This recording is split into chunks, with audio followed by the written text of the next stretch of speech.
Hi guys, and welcome to lesson 4. If you missed lesson 1, 2 and 3, please go back, watch those, build, come back to lesson 4. In lesson 2 and 3, I was talking about difference of squares.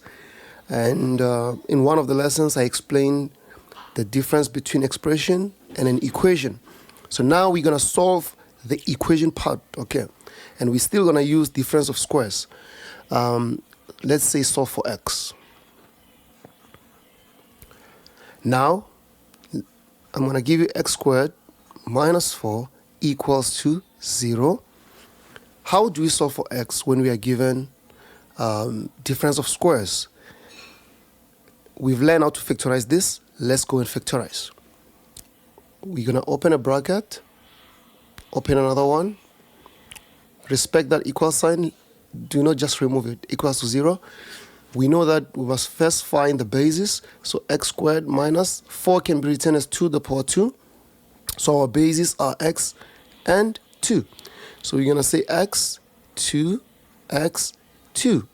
Remember, we put plus and we put minus. Again, if you do not understand what we're doing, go back, watch lesson 2 and 3. Okay, so what do we do when we get to this step? Because now we have to solve for x. Well, this is very easy. You are done. What you do, you say x equals to, this is x plus 2. Now you're going to say x minus 2. You just change that sign. Or, this is x minus 2. So you're going to say x equals to. Since it's minus, now you're going to write it as positive. Or the best way to look at it is to do it this way. This is going to be a build-up from lesson 1. Again, go back and watch lesson 1. So take the first bracket,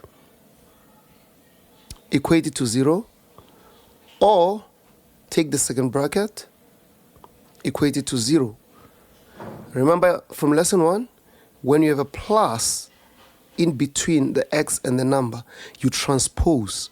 So you're going to say x equals to, we're going to take the 2 to the other side. So we have 0. And remember, if it was positive, when it goes to the other side, it's going to become negative. So we'll say x equals to 0 minus 2. You can use a calculator.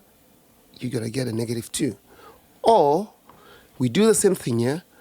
We want to expose x. We want to leave x by itself. So we're going to have x. We have a minus here.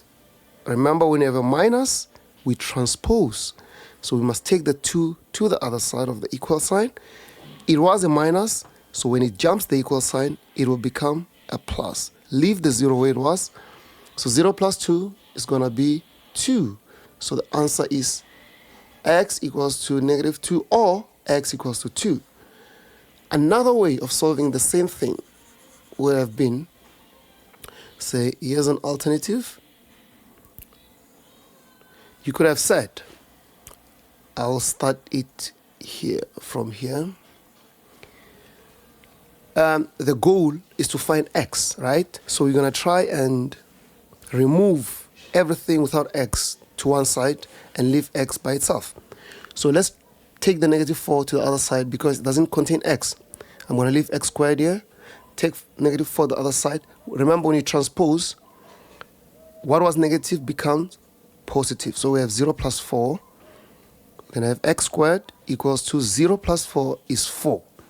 Now, you must know this, or if you didn't know, I'm going to tell you now. A square root is an enemy of a square.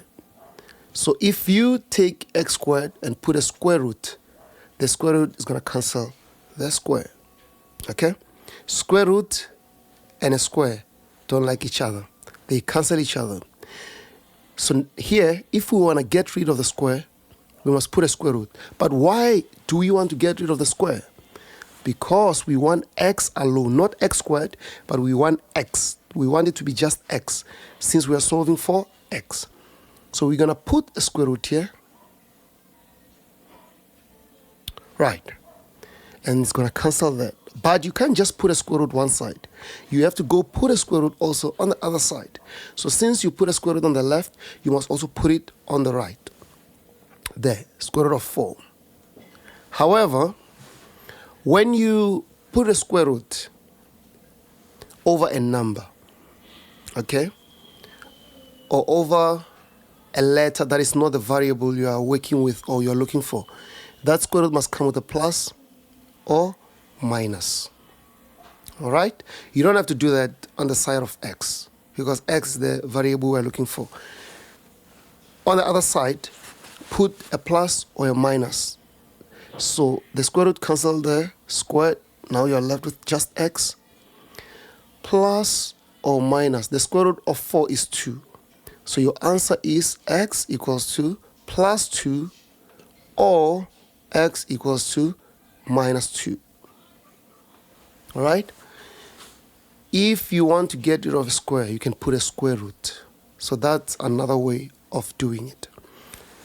I hope you understood. If you have any question, feel free to just ask in the comment section and we are going to assist you.